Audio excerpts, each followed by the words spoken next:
Bonjour à toutes, bonjour à tous, bienvenue sur la chaîne du Studio Agathe pour une nouvelle vidéo, cette fois-ci consacrée à l'univers de Lex Arcana.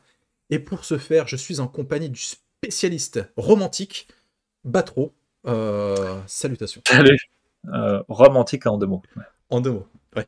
Est-ce que, est-ce que du coup, tu peux nous parler un petit peu de tout ça, plus précisément, donc de l'univers de Lex Arcana? Quel est le cadre dans lequel les PJ vont pouvoir évoluer? Eh bah, écoute, c'est la Rome du 5e siècle, mais alternative, hein, puisque comme, je disais dans une précédente vidéo, l'empire, est toujours unifié. La grosse différence, c'est que du coup, le christianisme n'est pas devenu la religion d'État. On a toujours en fait Ok. le culte des dieux romains. Hem Cet aspect de la religion est assez importante puisque, au-delà des dieux romains qui sont, vénérés un peu partout, il y a également d'autres religions qui viennent de différentes provinces, qui sont, on va dire, tolérées. Ok. Voilà, ça peut être les dieux égyptiens, Hmm. certains dieux, gaulois, enfin voilà. Et donc le livre de base un peu décrit, tous ces divinités et et si on incarne, quelqu'un, tu vois, qui est venu, par exemple, de Britannie, Hmm. où là-bas il y a la religion celte, avec les Oui. druides. Eh bien, c'est un petit souci parce que, il va devoir renoncer à ces dieux qui sont interdits à Rome. Ah, effectivement. Et oui, car, Ok. ils ont des aspects un peu, tu vois, un peu particulièrement obscurs ou qui inquiètent apparemment les dieux de Rome.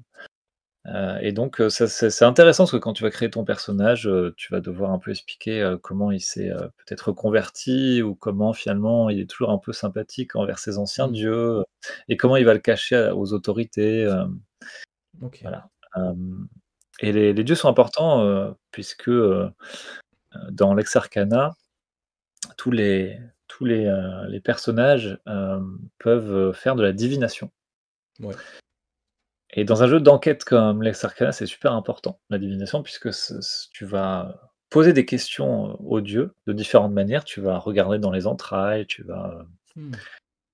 interpréter le vol des oiseaux, enfin il y a pas mal de choses possibles. Ok. Et grâce à ces rituels, tu vas avoir des visions, des secrets, des informations qui vont pouvoir te faire progresser, dans ton enquête.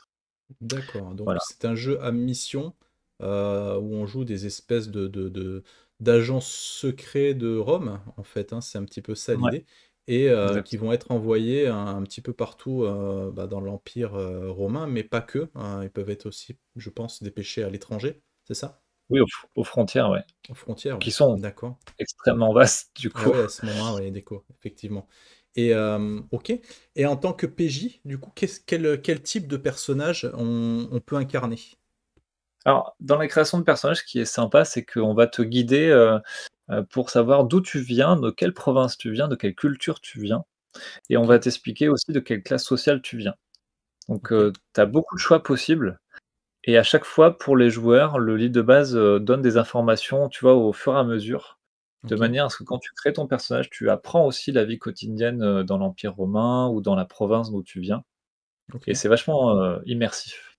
D'accord. Hem Et tu as énormément de contrées possibles, je sais pas, je pense qu'il y en a au moins, 20, tu vois? Donc, tu peux autant venir, Ok. d'Afrique, d'Asie, Ah, tu peux jouer un d'Angleterre, Égyptien, par exemple. carrément, tu peux jouer un C'est trop Égyptien, ouais. bien. Et du coup, Ouais, à chaque fois, tu as cette espèce de contrainte. Je sais pas si c'est le bon mot, mais si tu veux jouer un Égyptien, oh, ils sont trop classe. ouais, Tu ça veux c'est un jouer un pré-tiré, Égyptien, t'es obligé du coup entre guillemets de renier ton panthéon pour coller à celui de Rome. oui, Ok, ok, et c'est forcément ça peut rigolo. poser des soucis Bah de oui, conscience. C'est assez c'est intéressant, ouais. ça. D'accord. Oui, parce que Ok. c'est vraiment, en fait, une fois que tu entres dans la Cohors Arcana, donc le nom de cette unité d'élite, tu Ok. fais partie des meilleurs, quoi, tu vois? Ok. Et ça veut dire qu'on exige de toi certaines choses et notamment de te dédier à l'un des dieux romains, Ok. et D'accord. parce qu'en fait, c'est grâce à la divination que l'empire n'est pas tombé. C'est parce qu'on arrive à prévoir le Ok. futur, parce qu'on arrive, à avoir des avertissements des dieux, qu'on sait que, par exemple, il faut arrêter de tu vois, d'agrandir la frontière ou qu'il faut intervenir à tel endroit, à tel moment pour éviter une invasion, quoi. D'accord. Ce qui explique pourquoi les dieux romains sont meilleurs que les autres et pourquoi c'est eux qu'il faut croire. Parce que les autres se font du coup poutrer. Alors, on en est un peu là, quoi. Ok. Oui, tout à fait, mais Ok. évidemment, les autres dieux existent aussi, Bien sûr, ils sont ont juste aussi moins bons. ont Voilà. aussi des pouvoirs et tu as donc, aussi des différents sectes ennemis qui sont, Ok. s cachés au sein de l'empire. Donc ça aussi, Oh, c'est un adversaire que tu dois gérer. ok. Hem et enfin, quand tu es, dans cette, course arcana, l'idée c'est que tu peux, te balader, aux 4 coins de l'empire et réclamer des ressources, réquisitionner en fait, je sais pas, des Ah oui. chevaux, Des des chevaux. vivres, de quoi dormir. Tu vois? Et les personnages ont tous un sceau, D'accord. spécifique avec une tête de gorgone, Ok. qui en fait va leur ouvrir les portes, en tout cas de l'administration impériale ou des forteresses romaines qui Ok. sont, quoi. Donc tu joues pas forcément à une unité secrète ou quoi, c'est quelque chose quand même de très officiel dans la vie des habitants, etc. Les gens sont au courant, quoi. Qui sont Alors, c'est une obligés autre question. d'obtempérer, quoi. En fait, oui et non. Si tu veux, oui et non. C'est que, la majorité, du peuple n'est pas au courant, mais les officiers, romains, oui. Ok. Ah oui, Voilà, en d'accord. gros, les hauts placés sont au courant et au pire, tu peux très bien te faire passer pour, tu vois, la garde rapprochée de l'empereur, la garde prétorienne, Ok. qui, qui en fait, techniquement, enfin, la cohorte Arcana techniquement fait partie de la garde personnelle de l'empereur, parce qu'en fait, là, en termes de hiérarchie, tu ne rends des comptes qu'à l'empereur et à cette Ok. garde, ouais, personnelle, tu vois? D'accord. Donc, disons que voilà, c'est un peu, une réponse, Ok. en un peu double puisque la plupart Ok. des gens ne connaissent pas l'existence de la Course Arcana. Ça marche. Et en termes de PNJ, donc enfin de PJ, pardon, tu as évoqué que tu peux jouer des PJ de plusieurs contrées différentes, etc. Est-ce que le jeu propose un système de classes, par exemple, comme d'archétypes, hein, le guerrier, le mage, etc. Mais pour coller du coup à l'univers de l'Exarcana? Oui, alors je vais te les présenter. Par exemple, on va avoir les explorateurs, Oh, j'aime beaucoup. voilà, qui, comme leur nom l'indique, Hmm. sont plutôt, tu vois, ça va être des guides, des Hmm. gens qui connaissent très bien telle ou telle contrée, des grands Ok, voyageurs. Tu vas avoir également donc les érudits.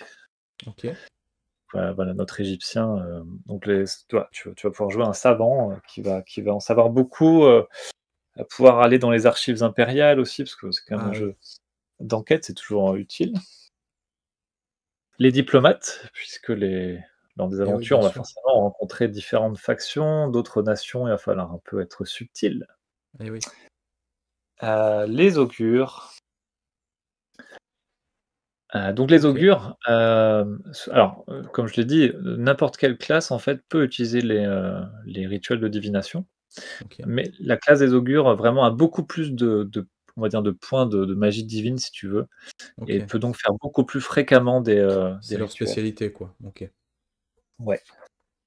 Et enfin, il y a les assassins. Hop, ah, il y en a encore 2 d'ailleurs. Les assassins. mhm, Alors les assassins, eux, ils vont se faire passer pour des diplomates au départ, ok, mais effectivement, ils ont toujours cette petite dague empoisonnée, tu vois? hmm, Et quelques capacités, qui font que, hop, ils vont te planter, dans le dos. ok. Fais pas attention.